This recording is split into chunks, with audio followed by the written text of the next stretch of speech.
tenemos que hablar, claro, de la coyuntura. Tregua de paz que está entre medio, que en realidad no se sabe cuánto va a durar. Es bueno la tregua de paz, pero lamentablemente a veces se da con violaciones a ese pequeño espacio que se da de paz entre aquellos que se están bombardeando constantemente, israelíes y palestinos, estamos hablando. Lo cierto es que la coyuntura dejó en este periodo de días que pasaron gran cantidad de muertos y bombardeos de ambos lados.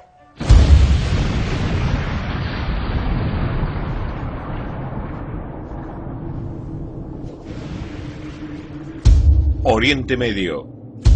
Violencia eterna.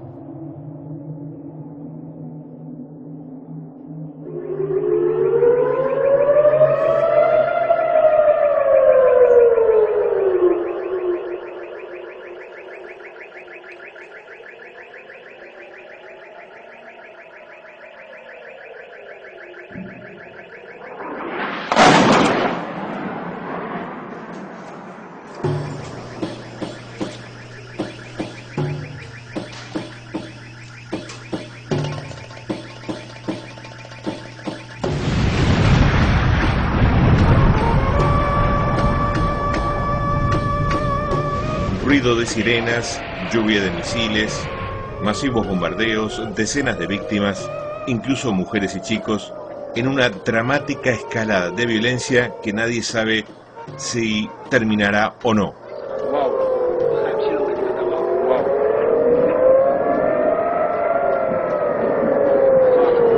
La historia se repite, es otra guerra, la enésima en esta parte del mundo donde la paz nunca pareció tan imposible. En el marco de la Operación Pilar de Defensa iniciada el 14 de noviembre, Israel busca destruir las bases militares de Hamás, así como su estructura gubernamental, tras asesinar al líder del brazo armado de Hamás, Ahmed Jabari. Destruyó su cuartel general y otros centros de operaciones en Gaza. Esto provocó una lluvia de misiles palestinos y la violencia desenfrenada volvió a apoderarse de este sufrido territorio. Se estima que el sur de Israel ha recibido miles de proyectiles de Hamás, incluidos proyectiles dirigidos a centros poblados como Tel Aviv y Jerusalén. Si bien la gran mayoría fueron interceptados, en varios casos han producido daños en edificios y pérdidas humanas.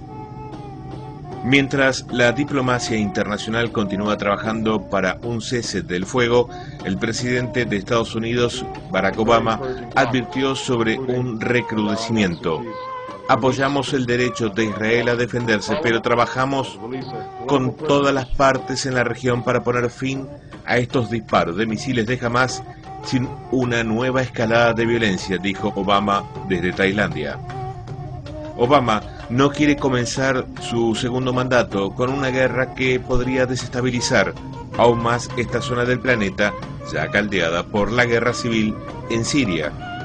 Se cree que una invasión de Gaza, que no cuenta con ningún respaldo internacional, al margen de provocar muchas más muertes, terminaría perjudicando más a Israel que a Hamás. En este marco parecía cada vez más crucial la mediación emprendida por el presidente egipcio Mohamed Morsi, de los Hermanos Musulmanes, que no excluyó que pueda alcanzarse una tregua. El primer ministro israelí, Benjamin Netanyahu, sin embargo, pareció tirar abajo cualquier expectativa, al menos por ahora.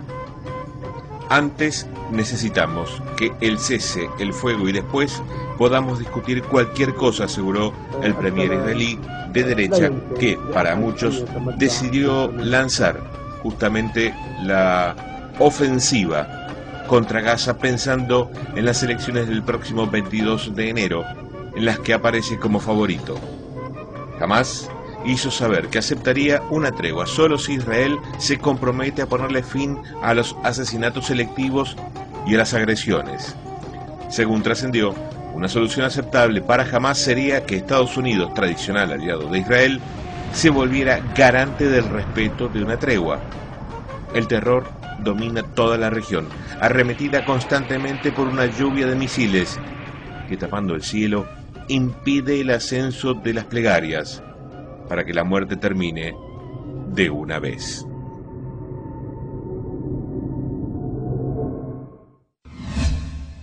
Más allá de lo que yo le decía al principio de esta aldea global, hay una historia enmarcada en la historiografía, en aquellos que enmarcan, por supuesto, el pensamiento de lo que es el conflicto palestino-israelí. Y un detalle, si uno escucha a aquellos historiadores o los que hacen la historiografía, estudiar la historia más que nada, que son más proclive a las cuestiones palestinas, y lo escucha con atención, va a entender de que ellos tienen razón. Pero a su vez, si escucha con atención a los israelíes y también sus argumentos, uno va a decir, pero también tienen razón.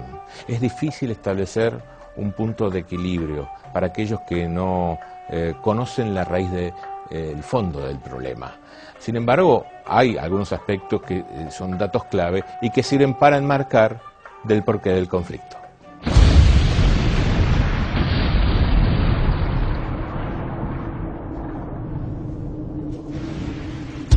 Palestina e Israel, enemigos íntimos.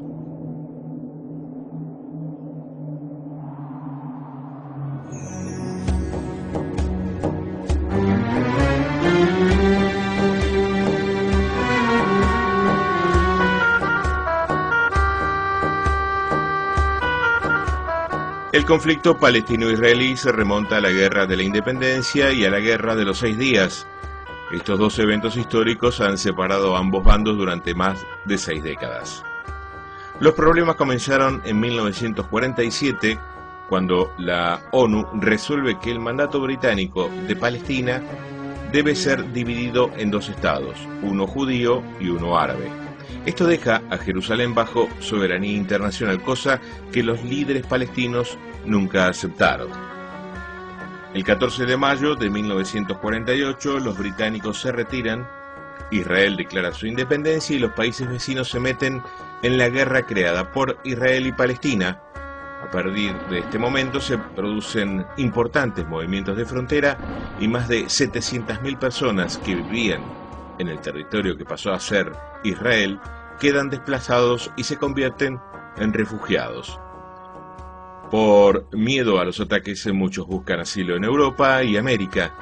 En los países árabes se les deniega la ciudadanía hasta el día de hoy, a excepción de Jordania. En mayo del 1967 se produce la Guerra de los 6 días. Los países árabes, encabezados por Egipto, cierran paso a los barcos israelíes y estos deciden lanzar un ataque aéreo relámpago a las bases de las fuerzas aéreas egipcia, siria, jordana e iraquí. Israel, en tan solo 6 días, conquista la península del Sinaí de Egipto, que devolvió tras el Tratado de Paz de 1979, y la Franja de Gaza de Jordania, donde conquistó Cisjordania, al este de Jerusalén, y de Siria las alturas del Golán. Jerusalén queda reunificada 20 años después bajo soberanía israelí y además comienzan a construir asentamientos judíos en la Franja de Gaza y en Cisjordania, la que también llaman la Ribera Occidental. Jerusalén es una ciudad sagrada y tanto para judíos como para musulmanes, pero es la capital oficial del Estado de Israel. Los palestinos reclaman el este de la ciudad que Israel conquistó a los jordanos en 1967 como su capital. La mayoría de Israel no se opondría a que se quedasen con los barrios árabes, pero ninguno aceptaría que se quedasen con la mezquita de Al-Aqsa y el Domo de la Roca, porque es donde Mahoma subió al cielo según los musulmanes. Mientras la ONU trata de apaciguar la situación, los palestinos no dejan de atacar las zonas israelíes de Cisjordania ni las fronteras. La solución cada vez parece más lejana. Hablamos ahora del perfil de Hamás, este grupo radicalizado que tiende al enfrentamiento armado, que tiene el control del poder de la Franja de Gaza, donde los israelíes se retiraron en un plan de desconexión que se denominó en el año 2005 plan de desconexión unilateral, porque los israelíes que estaban dentro del territorio de la Franja de Gaza decidieron retirarse y dejarle este territorio directamente a los palestinos, que después en elecciones y en luchas intestinas con la Autoridad Nacional Palestina fueron dominados políticamente, y también la ocupación por parte de este grupo más radicalizado que es Hamás. Pero, ¿Quiénes son? ¿Qué hacen?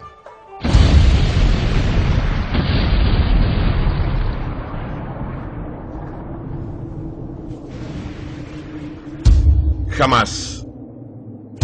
¿Independencia o terrorismo?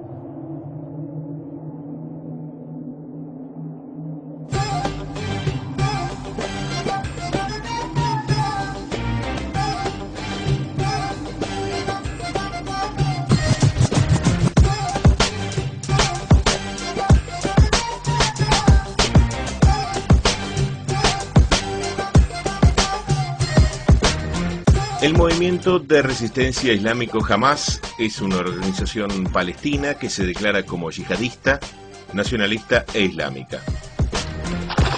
Su objetivo definido en su carta fundacional es el establecimiento de un Estado islámico en la región histórica de Palestina, que comprendería las actuales Israel, Cisjordania y la Franja de Gaza como capital en Jerusalén. Para lograr este objetivo, Hamás cuenta con una serie de organizaciones dependientes que desarrollan sus actividades en diversos ámbitos, que abarcan desde la asimilación cultural y religiosa a los jóvenes, la asistencia social a los palestinos más necesitados y a las familias de sus propios miembros muertos o presos en cárceles israelíes. La representación en las instituciones políticas palestinas a través del partido Cambio y Reforma, hasta las brigadas de El Seldin Al-Qassam, brazo armado de Hamás. Hamás ha sido declarada organización terrorista por la Unión Europea, los Estados Unidos, Israel, Japón, Canadá y Australia, aunque algunos países árabes y otros como Rusia y Turquía no la consideran como tal. Desde su creación en 1987 hasta la actualidad, las distintas organizaciones que forman parte de Hamás se han convertido en objetivos prioritarios de las operaciones militares israelíes, que han terminado con la vida de importantes miembros del movimiento, incluyendo a su fundador y líder espiritual, el jeque Ahmed Yassin, y a su sucesor, Abdel Azir ar-Rantisi, muertos en ataques selectivos de las fuerzas militares israelíes. El partido Cambio y Reforma, ligado a Hamás, se presentó a las elecciones generales palestinas en el año 2006, obteniendo la mayoría absoluta, lo que le otorgó la potestad de formar el gobierno que lideró Ismail Haniyeh, que generó una serie de sanciones por parte de algunos países occidentales y árabes que consideraban terrorista a Hamás.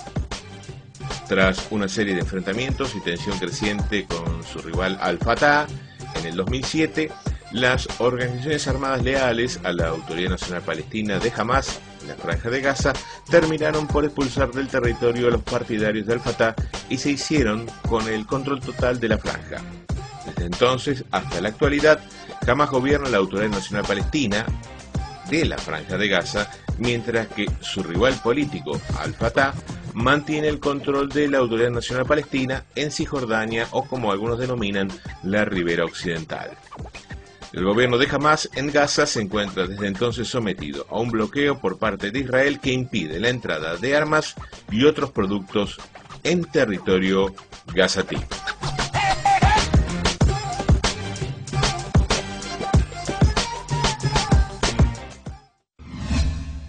Hacemos una breve pausa, en instantes retornamos en esta Aldea Global Semanal. Ya volvemos.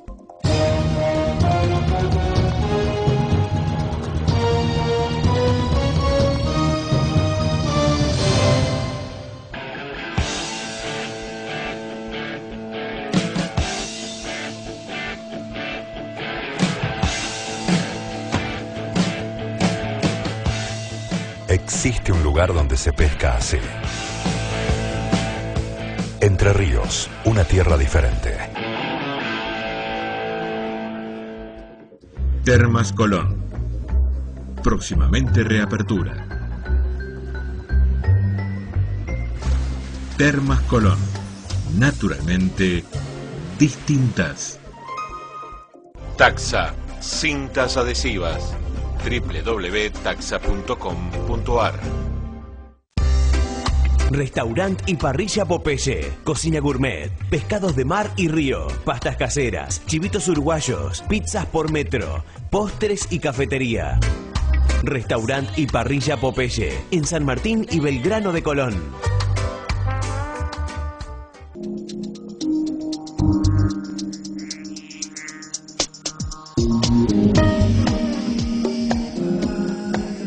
Colón, Entre Ríos. El tiempo pasa distinto.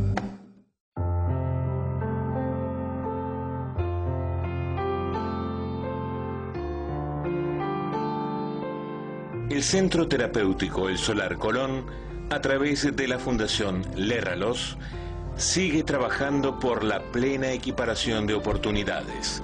Fundación Lerralos, Paysandú 267, teléfono 03447 424051, Colón Entre Ríos, www.elsolarcolon.com.ar. ADCADIS, para la plena integración de niños y jóvenes con necesidades especiales en la familia, la escuela y la sociedad. Escuela Privada de Educación Integral número 25, ADCADIS, Boulevard Ferrari 638, Colón Entre Ríos, teléfono 03447 423546, www.adcadis.org.com.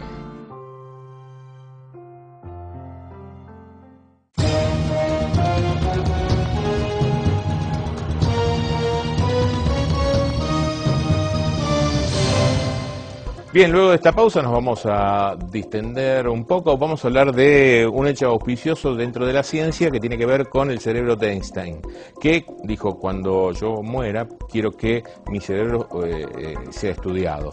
Lo cierto es que cuando él murió estudiaron pero no llegaron a ninguna conclusión.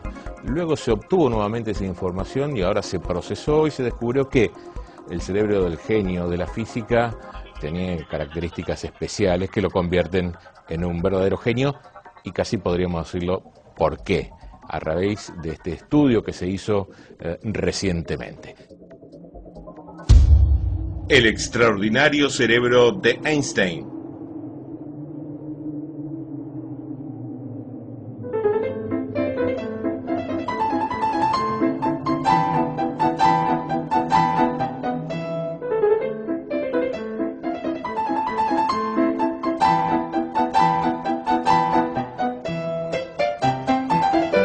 Todos lo sabíamos, el cerebro de Einstein es distinto, claro, qué novedad, me dirá usted, pero hasta hoy la ciencia no lo había comprobado.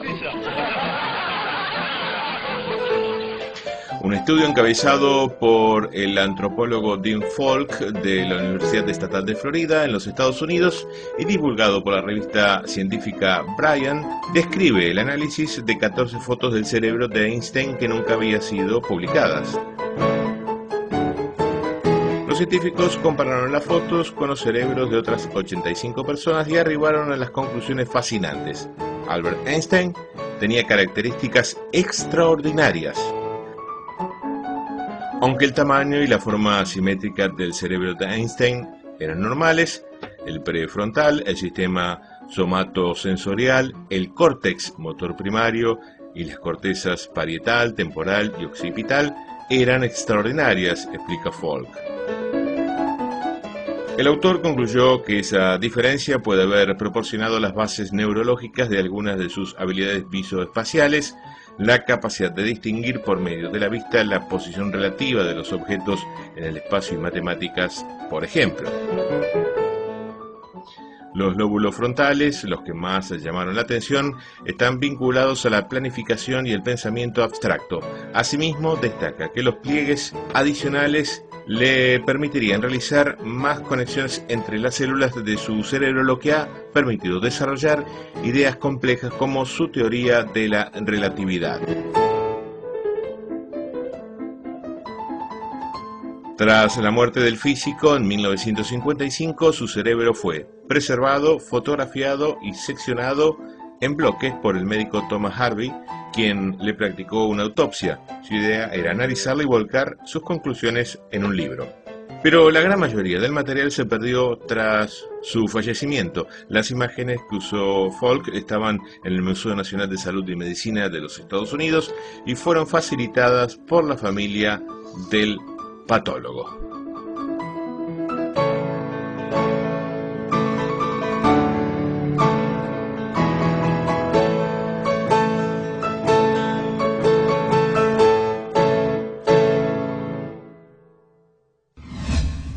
Bien, hasta aquí llegamos en esta aldea global semanal. Realmente ha sido un placer encontrarnos con ustedes cada 7 días, llegar a cada una de las ciudades de la República Argentina, de la provincia de Entre Ríos también, con mucho gusto a través de la Asociación Entrerriana de Televisión, a Integra TV, en Junín, en Chivilcoy, en la provincia de Buenos Aires, y muchas otras señales locales del país que con beneplácito nos dan su bienvenida. Lo decimos siempre porque es una forma de nobleza obliga, porque lo recibimos a través de nuestro correo electrónico, aldeaglobalsemanal@gmail.com, muchas adhesiones, y también nuestro portal donde el programa se puede ver los 365 días del año una vez que sale nuestro programa estreno.